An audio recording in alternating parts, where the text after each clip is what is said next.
You will wave your hand a little bit in a gesture of greeting so that we can. Oh, I meant when I introduce you, I'm having a wonderful talk. This time with fellow Southern Californians. I'm not talking to somebody on a mountain in Right. Scotland as I did Right. recently. I'm having a great chat with composer Richard Thompson. Wave. Thank you, composer Richard Thompson and conductor Stephen Tucker. Guess who that is? Okay, we are going to talk about the 2019 2 CD Navona release. What a great extensive label Navona is. How wonderful that they are so supportive of these kind of projects. 2019 2 CD Navona release. Thompson's chamber opera in 3 weeks. The Mask in the Mirror. And it's I'm really quoting from the program notes, but it's the tragic romance of Paul Laurence Dunbar, who was probably African American's first greatest poet. Am I close there for this country? Go ahead. Some people would dispute that, but he was the first well noted, I should say. Yeah, and he did tour after all. He was first really successful. Yes. Not just financially, but in terms of national and international recognition. Paul Laurence Dunbar, and his years are very, very interesting. We're going to talk about them, I hope, if we get time. 1872 to 1906, and what I'm getting at is Reconstruction has failed in the South. Yes. The lynchings are just getting started. In other words, the beginning of the really bad times are coming in the late 1870s right up to, well, let's try and stop at the 1940s, okay? Horrible. So here is a man who was so conflicted about at so many levels and was in that period, so one can be somewhat empathic. And his tremendous, even a little bit troubled, well, very troubled love affair, marriage, and finally divorce with the novelist Alice Ruth Moore. 1875, she outlived him tremendously. She lived till 1935. Right. And this opera is, well, it's about dysfunction, isn't it? I mean, all kinds of dysfunction, codependency, for all kinds of very, very good reasons. Why don't we, and then we'll get to the cast here in a minute. I'll ask you to tell me about your wonderful cast for this opera. But Richard, why don't you kind of give me a little overview of what is the purpose of this work you've created about these two very troubled people? That's a great question. I mean, first of all, I had no intention of writing an opera. I read some of his poems, and I said a couple of poems, and read a book about his life, and I saw that his life was very interesting. So my initial idea was to write some short theater piece, something for between 6 and 10 minutes, just Interesting. dealing with some aspect of his life. So I started thinking about that, and I discovered that all the letters that they exchanged while they were courting had been collected as a PhD thesis. So I got all the letters, and I read them, and I realized this was a fantastic story that needed to be told in its entirety, not just one small segment. And apart from all the dysfunction, one of the things that I found really interesting was the tremendous strength of will. He was somebody who published a book of poetry when he was a teenager, in I think his last year of high school. So if you think about what actually happened, he went to a publisher in Dayton with a bunch of poems and no money. And he said, well, I need 1,000 copies of this. I'll pay you back after I sell them. Yeah. That's pretty extraordinary. So obviously he had something in him, a certain kind of energy, conviction that allowed him to do this. He did that. He sold all the 1,000 copies while working as an elevator boy in a department store, and I guess walking around Dayton, whatever else. And then he did the same thing again. When he did the second time, the volume called Majors and Minors, he attracted the attention of the major critic, Dean Howells. So to me, you know, the fact that he was the child of two ex-slaves who couldn't read, he managed to get a good education, become a poet, get published, and reach this level of recognition with only a high school background is pretty amazing. And then when you factor in the times he was living in, the age of the post-Reconstruction age, it's all the more remarkable. It's a really Yes. simple story. And so that is the beauty of this struggle, and isn't it so with so many great artists and great achievers? So many troubling, maybe let's say, personal problems. And by the way, we suspect, we don't know because it's a different age, but I think we can agree it's mentioned somewhat. But possibly this man was suffering from bipolar disease. There are indications in his behavior. Certainly the Yes. oppression of being African American at that time in America, in the South, even. I mean, it's part of his family in New Orleans, even Dayton, Ohio. I mean, all the wonderful plays. I've forgotten the author now, but of the 10-play series about the movement from the South to the North and the exact same racism in Pittsburgh and Cleveland. You mean August Wilson, the Century Side? August Wilson, Really what amazing plays. So it's a great and tragic story. Also, we have a man who, against all odds, as you have indicated, became really quite famous. I mean, he went off to London and Yes. did readings in London and so on. And he was, shall we say, maybe compulsive in terms of his lusts. Lots of women in his life, and his compulsive falling in love with Alice Ruth Moore, who was a kind of was not a very successful writer. So this amazing pairing of the successful, the unsuccessful, the dependent, the codependent, it makes for a marvelous story. Let's ask. Why don't I ask? Stephen, if that's appropriate, to give me a little indication of this cast. And let me just call off the names, and you give me a little rundown on them. They're wonderful people. Tenor, Cameo Humes, wonderful voice. I met Cameo at our first rehearsal, which Richard will remember was actually at the recording studio. And when I met Cameo, and I wanted to know how Richard knew him, and Cameo had sung a performance of Paul Laurence Dunbar, am I correct? Yes, a trilogy opera. So the two primary protagonists, Paul and Alice Ruth Moore, they had already looked at the score. So when I met them in rehearsal, they had experienced a little of it. So it was actually good getting to know them on the project. So that's Cameo and Angela. So Angela L. Owen, soprano, who plays Alice. Those are the two main characters, tenor Cameo Humes as Paul, and Paul Laurence Dunbar, and Angela Owens as Alice Ruth Moore. And then a wonderful subsidiary cast, mezzo, Lindsay Patterson, am I pronouncing her name right? Correct. Abdul, Lindsay Patterson Abdul. Tell me about her. She's a wonderful, wonderful voice. I met Lindsay when I was music director and artistic director at the Riverside Lyric Opera, which was an interesting experience because I couldn't figure out if Lindsay was a soprano or a mezzo, because she was doing both roles in different places, at Long Beach and all sorts of places. So when we were discussing who could do these mother roles, it just struck me that Lindsay would be ideal because if it went high, she was fine. If it went low, she was okay. So she came in and did a fantastic job. We were so excited when she came in to record. And soprano Liberta Laurel really is quite an amazing, wonderful, incredible voice, but also so versatile in this. She plays 2 or 3 roles anyway, sings 2 or 3 roles in the opera. And by the way, later I want to ask how that works in terms of staging. But give me a little something. Do they just literally pull off the wig and throw on the other hat, or what? Well, I'll have Richard talk about Liberta because Sure. we had to make concessions.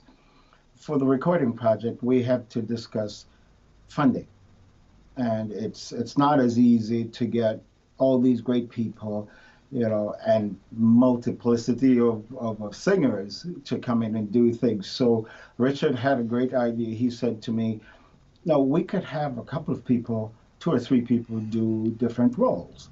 And I thought, okay, that's fine for a recording, but your question actually presents a problem that wouldn't happen in a I stage see. performance because I don't think we would use the same people. Okay, now I get it. Yeah.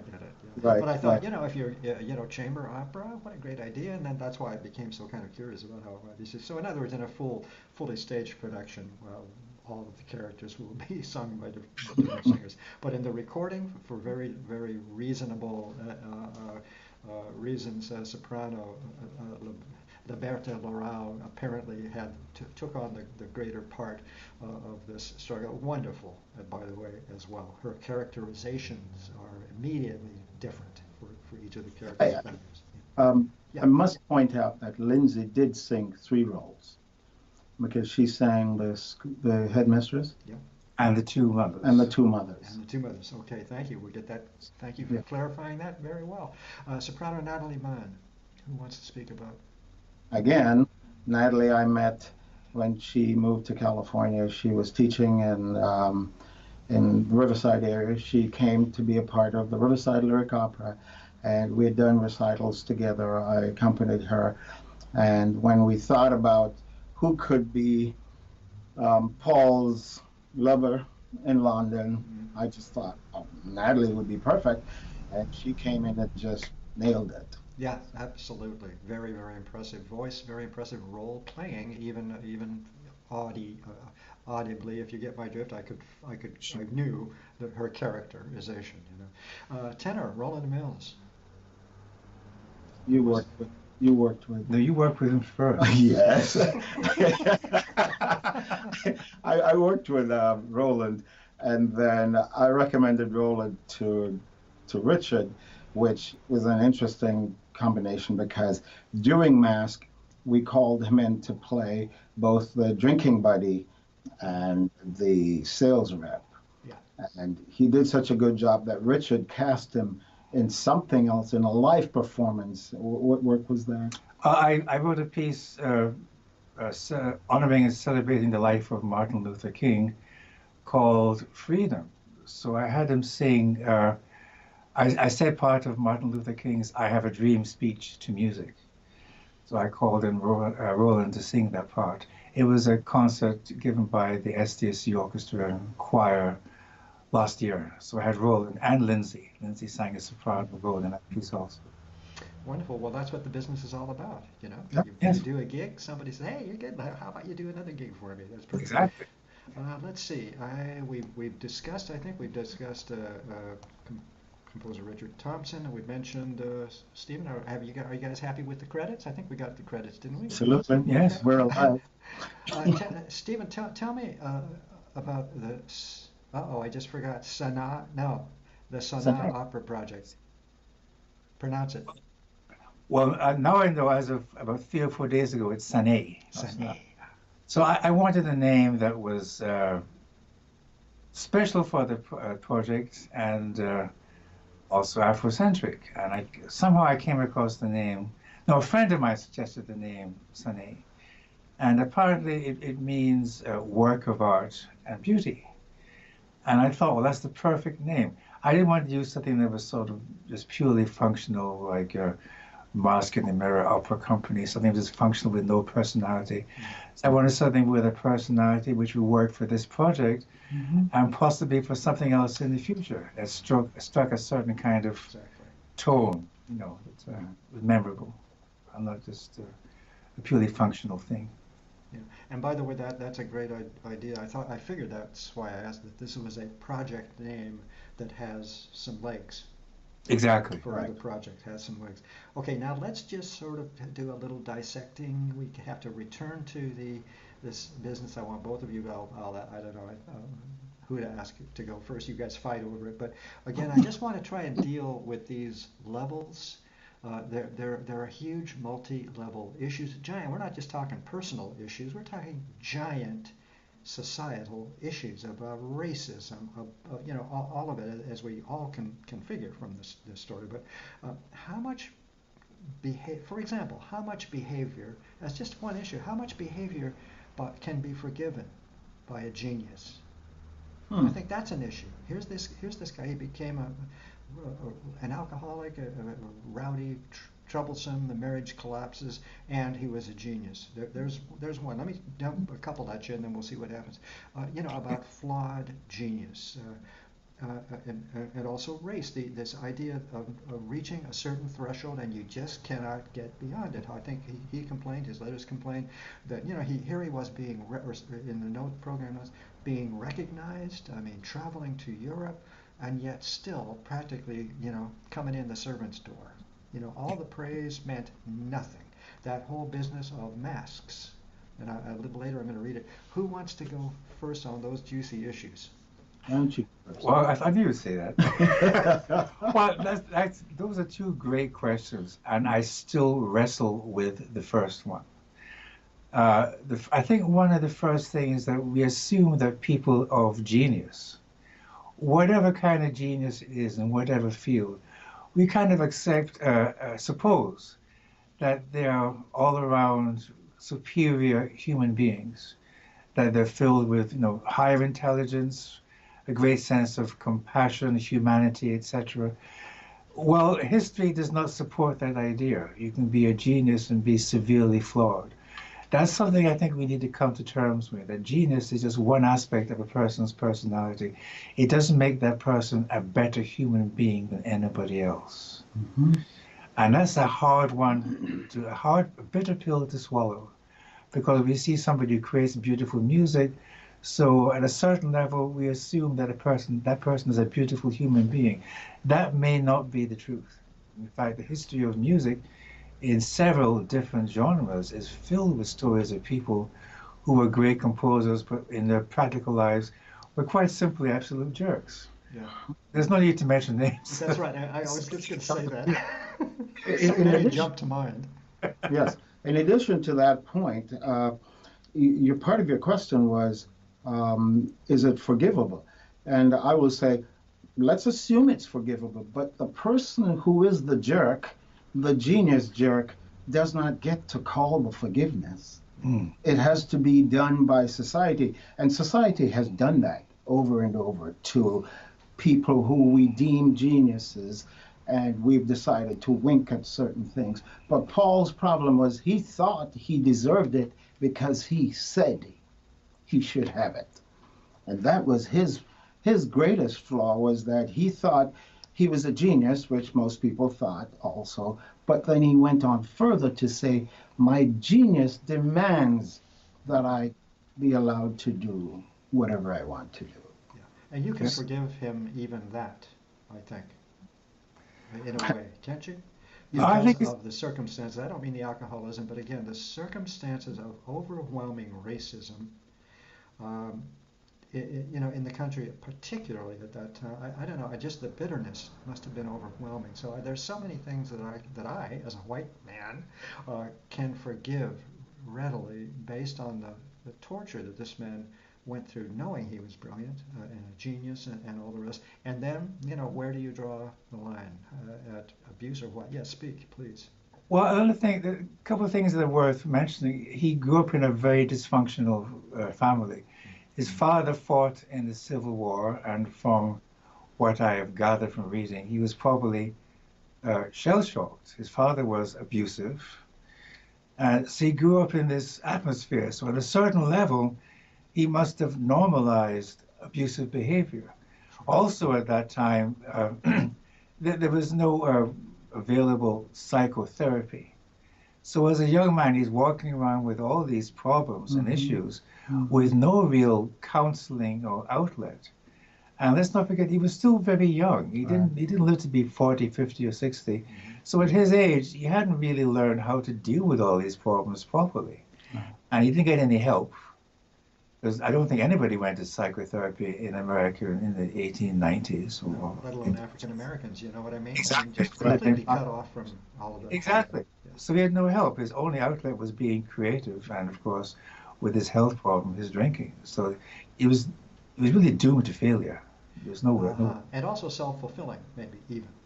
Yeah. A lot of people get into a self-fulfilling track, bitterness, alcoholism, and so on. He was dead at age 33 of acute alcoholism. And his marriage had failed. He was, he passionately and that might be a misnomer in love with Alice Ruth Moore. And as we mentioned a little earlier, and then I want to speak about the music because we're here to talk about the music. But the story is so dense. I mentioned earlier codependency. Alice Ruth Moore, obviously, and a little further down I have a couple of quotes from their letters, but obviously, well, co-facilitated all of these things, loved him, if you will. And then this thing about he's successful, she isn't, she rides on his coattails. I mean, the complexity of human relationships is is in this chamber opera in spades and then some. So congratulations on giving us one hell of a story. Well, thank you. Okay, let's see where else am I? Let me run down a little bit. I'm dying to find a quote.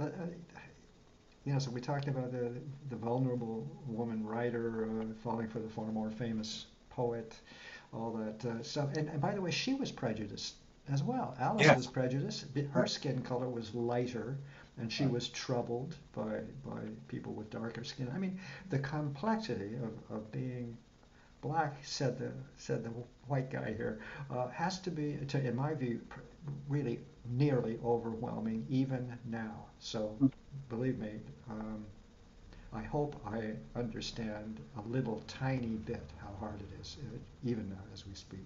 So when did you discover the poet Paul Laurence Dunbar? May I ask? It would have been, let's see, in the late 90s. Actually, I did a musical. I played keyboard in a musical in the early 90s. It was a setting of a play or novel by Ntozake Shange, who died recently, called Betsy Brown. And in that novel, it's autobiographical, so it's actually happened. It's not fictional. She gets up and recites a dialect poem by Dunbar, and the whole class starts laughing. So I never heard of him before. So all I knew was that he'd written some dialect poems. And a couple of years later, middle 90s, I went to this African-American Afrocentric bookstore in Brooklyn. And lo and behold, they had the complete works of Dunbar. And they had all these various publications. And I found out that he had poems in dialect and in standard English. So I bought it out of curiosity, and I read several poems, and I set a couple to music for my jazz group. I said, "We Wear the Mask," and I forgot what else. And I just became interested in his work. And it's just a string of apparently random events that led me to him, because I'd heard the name, I heard this dialect poem, which I didn't really relate to in any particularly strong way. As a Scotsman? As a Scotsman, as a black Scotsman, yes. As a kid, I used to read Robert Burns at school. But, I'm glad you're friends. Well, Dan, you started something that I don't want us to get off. I want to talk about Richard's music. Yes. Because I do want to give my impressions. Richard reminded me that we've known each other since, 2007? So yes. Not very long, right? But he brought me his sketch of the opera. Was it a sketch, or you had done the piano scoring of it? It was a piano vocal score. Piano vocal score. And he brought it up and came into my office here and sat down at the piano, and he played it. And I can't remember when this was, but I said, "We're doing that." I remember that very clearly. I was shocked. He reminded me of this just maybe a year ago or within the last year. He said, "I'll never forget when I played the piano vocal for you, and you just stood there and just said, 'We're doing this.'" And it turned out that it had its premiere. I didn't conduct that. It was done in New Jersey. And then we just kept talking about it needing to be recorded. So when we finally sat down and said, we have to plan this, and we started getting funding and musicians together, we actually realized that it was happening. Yeah. We were actually doing it. But the thing that impressed me most was that when we got to the studio, knowing how little time we had, and the orchestra got together and they were there, and we started working, um, we would look at each other during every break and go, how is this going so well? This is, I mean, essentially the orchestra is sight reading this. And knowing the time limitations we had, we just had to go. And we were setting out things every morning, a schedule, what we needed to accomplish. And we were just moving because we had to accomplish it. And it was happening. And the players would come to me and go, and I'm sure they spoke with Richard too, and they go, hey, this is amazing stuff. What? And they would ask him if he would write stuff for them. And so it was just this wonderful experience where everybody in the studio, including the engineer, who is a Grammy Award-winning engineer, was just so impressed with how things were flowing. But it's because the substance of the music and how it depicted the two characters in the story, it was so well woven. And I want to make sure that we all remember that he wrote every single note there. And it's clearly the Scotsman in him. I'm convinced of it. Because my impression is beautifully constructed, wonderful use of chamber musicians, of these kind of colors, the wind sounds. There's a wonderful French horn moment that I remember. But also when the writing is done well, may I just congratulate you. It plays well. What can I say? And I think Stephen, you've just described that. The musicians sat down, they played it, it made sense, it all worked, everything went fine, which speaks to the music. By the way, I kind of want an idea. This is an opera I should be listening to 7 or 8 or 9 more times before I dare to interview you. You know that we've had to kind of put it together quickly, but I'm curious about what I think I sense in the progression of the 3 acts, also musically. It seems to me as though the work almost becomes more and more melodic and gorgeous and beautiful as it progresses towards its denouement and finale. In other words, I was kind of expecting something else. I don't know quite what, but the idea that the piece becomes more embracing and beautiful as the troubles, even second act, continue, and then in the last act, the collapse and final death are so touching and so moving. Whereas I've had a kind of feeling that the first act was a little more kind of taking care of business, getting things organized and stuff. Can you speak to that? Tell me if I'm all wet or what. Did I sense anything there? Well, first of all, you're right. The first act in any opera, the first few scenes, have to be expository. So you learn something about the nature of the characters and their background. So when they start to interact, there's a basis for understanding how they interact. In terms of the development of musical style, I didn't think, well, I'm going to be more lyrical in this scene or less lyrical in that scene. My starting point when I set words is always the same. I read the text. If I have a strong emotional and intellectual connection to the text, I hear music. So the music I write, I think of as being heightened speech. Maybe that has something to do with such beauty. I didn't have the libretto here with me, but the clarity of the diction is so perfect, really, on the CD. But it seems maybe I'm kind of with you about the text becoming so much more lyrical, really, as it worked out. Can I just? Yeah, go ahead, please. I have an impression because I had to come to it from a studio standpoint. I had to learn the score and get myself. And so I see your sweep exactly the way you said it. But what I read, and we never spoke about this, I read resignation. And by the third act, almost everybody had come to accept that there was not going to be any change of character. Paul was going to be Paul. Alice was already Alice, and she was so stubborn, and that powerful word she used, that one word answer to his question, she just said no in a letter. And so it's almost as if by this point, it's all resignation.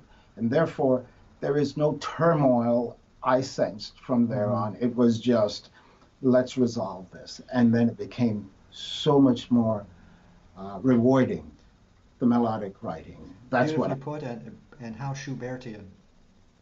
Yeah. The Yeah. last songs, you know, when the resignation comes is the Right. most peaceful moments. I'm Right. speaking in huge generalities, but that's so. Thank you for helping to describe what I experienced more Yeah. clearly. Let me just. I'm going to throw out a couple of quotes and see what we got about the scene with where Dean Howells sung beautifully by John Paul. I hope I got it. Palmas, Okay. playing the literary critic at his gentleman's club. A bit of praise for this black poet, but the poet himself says they'd rather see the mask than the human face below. We wear the mask that grins and lies. It hides our cheeks and shades our eyes. This debt we pay to human guile. With torn and bleeding hearts we smile. Oh my God. Anybody want to speak to that? Well, I think it's such a great poem, Mhm. and it's. I think one of the first things I think is that the words of that poem are still true today in 2019. The ability, or the lack of the ability, to see African Americans as people as they truly are and not fitting into stereotypical images is a national problem that exists on all levels of society, from the most educated down to the least educated. It's a real struggle for, in this country that really is sadly still racially divided, for people to see people, as human beings, and not as examples of stereotypes, whatever those stereotypes may be. And it's And hard for all of us, by the way. I think it's hard for all of us. I yes, catch myself frequently where I just go, "What did you just think?" For Mhm. example, when you it's a. come, Go ahead. I say when you add in the conflict of the violent and bitter racial history of this country, when you're dealing with stereotypes that are based on race, that are deeply ingrained, it makes the problem even more difficult because there are people who are unconsciously racist who think they're just fine. They don't see their own negative expectations and suppositions because again they're so deeply burned into the Exactly. psyche from childhood that they've normalized it and think it's fine. So But we're here's a something, long way. We're moving, but we're a long way you still know, it because it's takes a so new. lot. I often say to my friends, well, the universe is, as far as we know, 13.77 billion years old. So what we've done in the past a few thousand years is not even a drop in the bucket. There's a Right. lot of work to be done. And it's a matter of making constant work and not resting on one's laurels and saying, for example, the in phrase a few years ago was, well, that was then, this is now. Well, things are slightly better, Yeah. worldwide in many areas, but there's still much to be done. As And we it's have discovered in the constant, past couple of constant years. vigilance. That's the answer. Yeah. Stephen, please. What I find most impressive, though, about Dunbar is that if you the text you just read, I mean, we wear the mask. He sums up so much because he's summing up what is expected of him and what he is able to contribute, which is okay. I know they only want to see that mask, what they expect of us, and I essentially what he's saying is I am doing what they expect because I have to survive. It's so by saying we wear the mask, he's saying we know the game. We know what is expected. But in order for us to survive, and in his particular case, to be as successful literarily as he is saying, I am doing this. Don't think that I I write these poems in dialect, not knowing that that's what you want. Yeah. As he says very clearly, quote, I know why the caged bird sings. Absolutely. Just That's amazing. By the way, that's a beautiful scene in Act Two. Beautiful scene. How can we kind of bring this down? We're getting at 35 minutes. I think somebody has a train to catch back to San Diego. Um, let's any last thoughts between the two of you? What I experienced was a wonderful chamber opera, very well written, contemporary music, but very very accessible. Some wonderful little moments. We didn't get a chance to touch on the jazz influences and jazz moments. The third stream idea of Gunther Schuller's. Peek up now and again in the opera. It's beautifully written for voice, obviously well written for instrumentalists. Everybody said, "Oh, hey, we enjoyed playing that opera." Anything else that we can say? And then I'll do a little closing. One thing that was important to me when I was working on it is that the piece should have an educational value, as well as giving an insight into life at the end of the 19th century. As we just said, it gives an insight into life in America now. It isn't just a period piece that you can put in a historical book. So that's what happened roughly 100 years ago.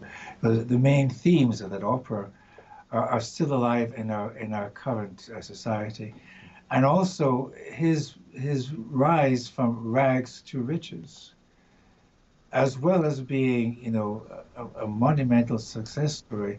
Is the kind of success story I think could only happen in this country because of the nature, the way the society is stitched together. I don't see something similar happening, say, in other countries, say in Europe. I think there's something singularly American about that kind of experience. Despite everything with his success, I've heard this before in recent interviews. Europeans, interviewing other Europeans, and still there is this understanding, with all of our troubles that we certainly have now, that only in America does these kind of opportunities happen. Excuse me, please, Stephen. Yes, one of the things I would like to, and I plan to walk away from this project thinking, is a quote I will always give people. I had a very good friend of mine who is a pianist who, went to Juilliard and everything, and she teaches piano now. Very successful piano soloist and teacher. I had her listen to it, and before she got to even the second CD, she called and left me a message. And she said, "Oh my goodness, this has got to be performed everywhere. People have to hear this." And she said, I'm thinking of the story, but I'm also hearing the music, and I'm thinking, this must be heard. And I'll never forget when I listened to the message, the excitement. She obviously was in the car driving when she was leaving this message, and I thought, wow, that's a musician who's used to Wagner and Schoenberg and Strauss, and here she's reacting to your music this way. And I keep that very alive in my consciousness because I know how much work we put in. I mean, from recording to all the mixing sessions, sitting there trying to decide how it should really feel, in terms of balance and all that stuff. And to come away hearing somebody who's a really highly skilled musician saying, this should be everywhere. So I want to make sure, I never told you this. Well, thank you. So, Wonderful. Well, that is exactly right. And again, I became a pianist friends of mine just finished recording the complete piano works of Nathaniel Dett. mm-hmm. So in the course of preparing for Clipper Erickson, pianist Clipper Erickson, in the course of preparing to chat with him, he's an old friend and son, but I had never heard of Nathaniel Dett before. I had no idea. His story, I guess, was a little gentler, I think, because he was his career was in America, but he was kind of Canadian. You know what I mean? Maybe a gentler people, the Canadians, but so much struggle, so much success. It's quite amazing, and as we all have said, resilience, even in hard times and in tragic circumstances, resilience is so important. A wonderful chat with composer Richard Thompson and conductor Stephen Tucker. We're talking about the 2-CD Navona release, 2019, Thompson's chamber opera in 3 acts, The Mask in the Mirror, and it's the tragic romance of Paul Laurence Dunbar, and he was the first really successful black poet in the turn of the last century, and novelist Alice Ruth Moore. All of this, the interview, the links to buy the CD, all that good stuff, everybody's bio, all that stuff's going to go up at performingartsreview.net, and I will follow Gulp as I get caught up on a whole raft of reviews to get caught up. I will follow with my own written review that I'll put up at the site later too, and that'll give you a double whammy whack. We'll throw it out with the review, interview, and then we'll throw it out a few weeks later with the review up to people. I hope in my audience there are really quite a number of professional musicians. I hope that this will draw some attention. Many thanks, you two. Thank you for a wonderful chat. Thanks, Dan. Thank you so much. We'll see you. Bye-bye. Bye.